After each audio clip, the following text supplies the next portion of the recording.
zavádíš?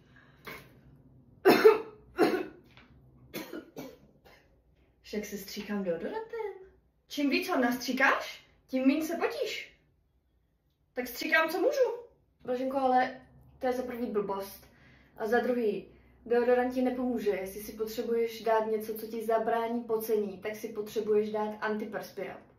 Deodorant je jenom tak ovoní a tady u toho stříkacího si ještě půlku nastříkáš do koupelny a otrávíš nás všechny v bytě.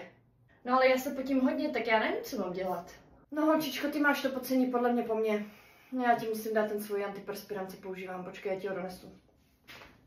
Tak, dívej se. Tohle je krémový antiperspirant, který ti pomůže a zabrání tomu pocení úplně, že eňo ňuňo. Dívej. Okay.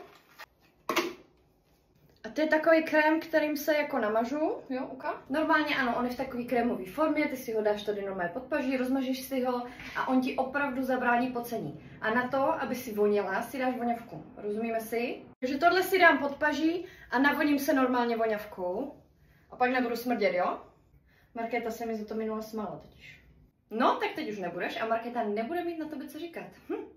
Příště ti dám ještě aj svoji voňavku, počkej. Tak jo, tak já to zkusím, dík.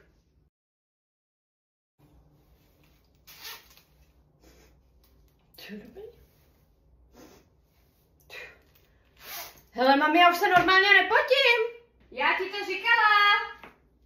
To je fakt dobrý.